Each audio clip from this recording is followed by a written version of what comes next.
hari ini malam yang ke-14 di bulan Ramadan.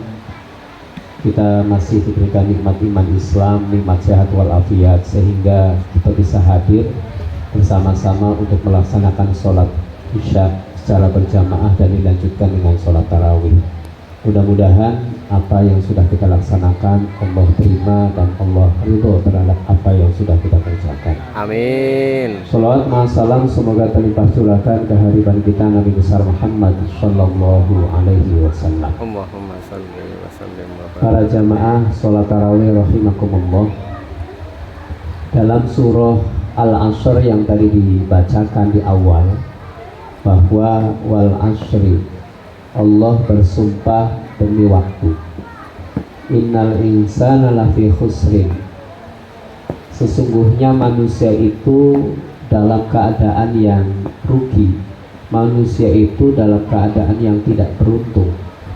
Siapapun manusianya, dimanapun tempatnya, apakah dia orang Indonesia, apakah dia orang Arab, apakah dia orang Amerika, pokoknya yang jenisnya manusia, dalam ayat yang kedua pasti itu menjadi orang-orang yang tidak beruntung atau orang yang merugi. Di surah Al-Asr ayat yang selanjutnya Allah kemudian menjelaskan, illal ladzina amanu wa amilus sholihat, kecuali yang awal dikatakan manusia itu adalah pasti akan merugi, pasti akan tidak beruntung. Siapapun orangnya, siapapun bapaknya, dari manapun asal dan juga keturunannya pasti akan merugi. Kecuali ada 4 orang yang tidak akan merugi. Yang pertama adalah illal ladzina amanu, kecuali orang yang beriman. Orang yang beriman ini pasti tidak merugi. Tentu dalam hal ini terminologi iman bahwa meyakini dengan sepenuh hati dan kemudian dilaksanakan dengan seluruh anggota tubuh kita. Yang sering kita hafal ketika di usia-usia taman kanak-kanak dulu adalah iman kepada Allah, iman kepada malaikat, iman kepada kitab Rasul, iman kepada hari akhir, dan iman kepada qadar. Ketika seseorang mempercayai rukun iman yang tadi disebutkan, maka indikator orang yang pertama inilah, golongan orang yang pertama ini yang akan mendapatkan keberuntungan, yang akan mendapatkan kebahagiaan, artinya dia tidak rugi ketika dia beriman. Yang kedua, orang yang tidak akan merugi adalah wa amilus sholihat, orang-orang yang mengerjakan amal soleh. Amal soleh, apakah dia sholat, apakah dia mengerjakan sholat sunnah atau sholat wajib, apakah dia mengerjakan puasa sunnah atau puasa wajib, yang mana orang tersebut melaksanakan apa yang Allah perintahkan perihal hal-hal yang baik-baik, hal-hal yang bisa memberikan kemanfaatan banyak terhadap orang lain. Dengan hadirnya kegiatan pada malam hari ini dilaksanakannya sholat isya dan sholat tarawih secara berjamaah, ini bagian daripada wa amalus sholihat, orang-orang yang mengerjakan amal soleh. Maka orang yang kedua ini yang nantinya akan menjadi orang yang beruntung, orang yang dikecualikan dalam surah Al-Asr di ayat yang kedua tersebut. Kemudian yang ketiga adalah orang-orang yang akan beruntung, illal ladzina amanu wa amilus sholihat wa tawasau bil haqq, orang-orang yang saling menasehati dalam hal kebaikan, dalam hal kebenaran. Ketika itu halal maka dikatakan halal, ketika itu haram maka dikatakan haram, ketika itu boleh dikerjakan maka tidak dilarang, ketika itu dilarang dikerjakan maka itu harus dicegah.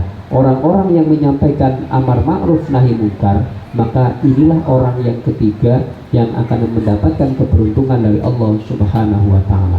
Dan yang terakhir adalah orang-orang yang menasehati dalam kesabaran, wa tawasau bis sabr, orang-orang yang saling menasehati dalam kesabaran. Dalam hal ini, dalam kitab tafsir Al-Munir, paling tidak ada 3 kesabaran yang bisa kita simpulkan. Yang pertama adalah sabar ketika kita melaksanakan apa yang Allah perintahkan. Allah memerintahkan kita untuk melaksanakan ibadah puasa di bulan Ramadan 1 bulan penuh. Dengan sabar kita melaksanakan puasa tersebut, maka inilah golongan orang-orang yang akan beruntung. Allah memerintahkan kita untuk melaksanakan sholat wajib sehari semalam 17 rakaat, lalu kita kerjakan dengan sabar, maka kita digolongkan menjadi orang-orang yang sabar dalam surah Al-Ashr tersebut. Sabar yang pertama adalah sabar melaksanakan apa yang Allah perintahkan. Sabar yang kedua adalah sabar untuk meninggalkan kemaksiatan kepada Allah Subhanahu wa ta'ala. Di siang hari barangkali kita dapati di jalan ataupun di warung-warung orang-orang yang harusnya dia diwajibkan untuk berpuasa, lalu mereka tidak berpuasa. Lalu kita sabar atas apa yang kita lihat, bahwa kemaksiatan kepada Allah ini tidak kita ikuti, dengan kita sabar melaksanakan apa yang Allah perintahkan. Maka sabar yang kedua ini yang menjadi indikasi orang tersebut akan menjadi orang yang beruntung di hadapan Allah Subhanahu wa ta'ala.